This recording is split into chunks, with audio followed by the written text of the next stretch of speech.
Waktu ideal. Makan buah-buahan. Saat berbuka puasa, sesuai Tibun Nabawi.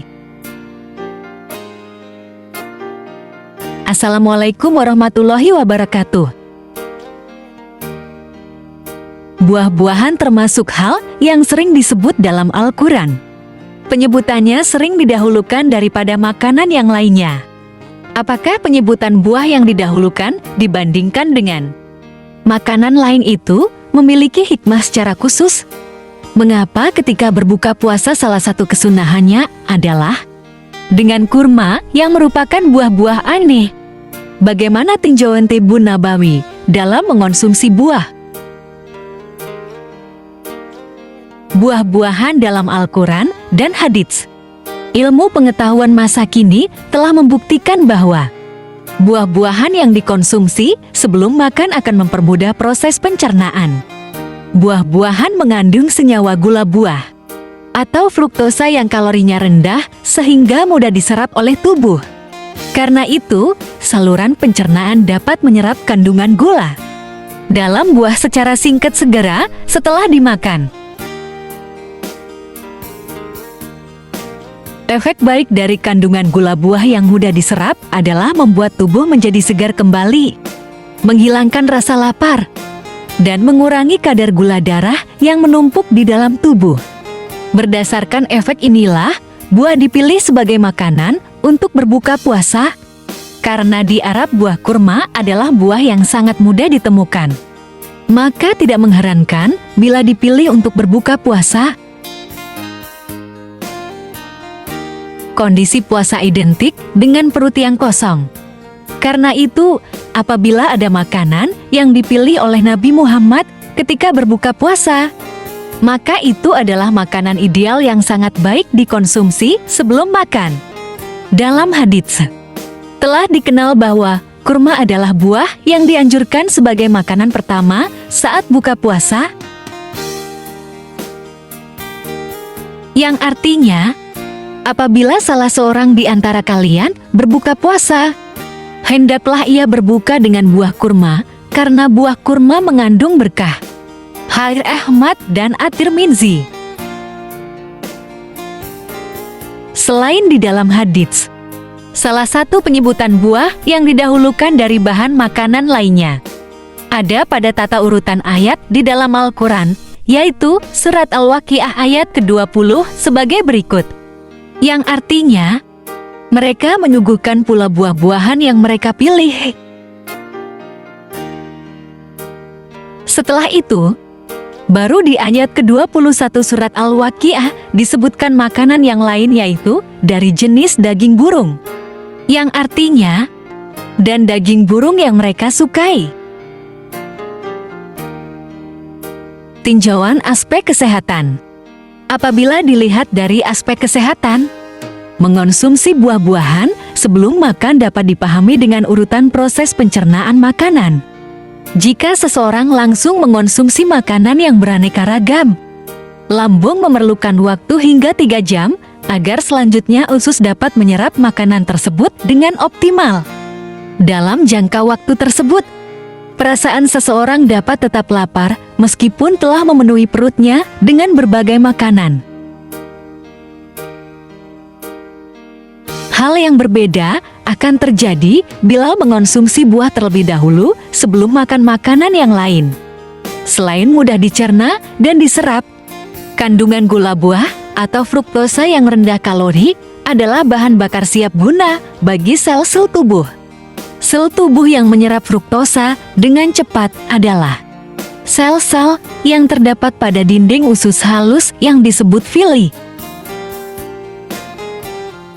Sel-sel di villi usus merespons dengan cepat kehadiran gula buah yang sampai di usus halus. Setelah mendapatkan energi dari gula buah, sel-sel usus itu lalu menjalankan fungsinya dengan menyerap berbagai makanan lain yang dikonsumsi oleh seseorang setelah makan buah.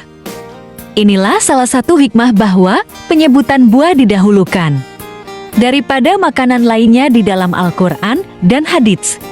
Editor Sahih Muhammad tahun 2010, Ensiklopedia Kemukjizatan Ilmiah dalam Al-Quran dan Sunnah.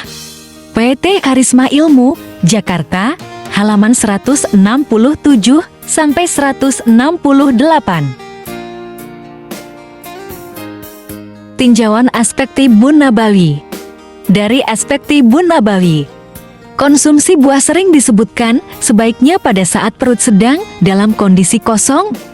Perut kosong mudah dipahami ketika berbuka puasa atau sebelum makan makanan lainnya. Namun, ternyata perut kosong juga bisa terjadi sekitar 2 jam setelah makan makanan besar. Waktu pengosongan lambung dapat terjadi karena lambung memerlukan waktu untuk menampung makanan yang masuk ke dalamnya untuk sementara waktu, lalu meneruskannya ke usus hingga lambung kosong kembali. Karena itu, apabila seseorang terlanjur makan makanan selain buah, seperti nasi dan lauk pauk, maka buah masih bisa dikonsumsi setelah perut kosong kembali. Kondisi itu terjadi sekitar 1-2 jam setelah seseorang mengonsumsi makanan berat. Beberapa contoh buah yang disebutkan dalam kitab At-Tibbun Nabawi sangat baik dikonsumsi dalam keadaan perut kosong. Buah tin, kurma, anggur kering kisimis, dan queen safarjal sebaiknya dikonsumsi pada saat perut dalam keadaan kosong. Selain buah tersebut, konsumsi kacang-kacangan seperti almond dan walnut juga sebaiknya pada saat perut dalam kondisi kosong. Al-Hafiz Az-Zahabi, At-Tibbun Nabawi, Beirut, dari Iail Ulum, tahun 1990, halaman 91-92.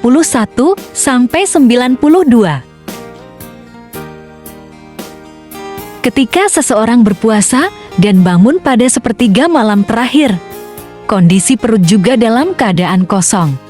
Hal ini terjadi karena makanan yang dicerna sejak buka puasa pada malam hari telah selesai dikosongkan oleh lambung dan telah terserap oleh usus. Karena itu, konsumsi buah juga sangat baik ketika dilakukan sebagai makanan pembuka saat sahur. Berdasarkan uraian tersebut, konsumsi buah sebenarnya tidak harus pada waktu sebelum makan. Secara umum, memang kondisi perut kosong merupakan saat yang tepat untuk mengonsumsi buah. Kondisi perut kosong itu dapat terjadi pada saat sebelum makan, bangun tidur, atau 2 jam setelah makan.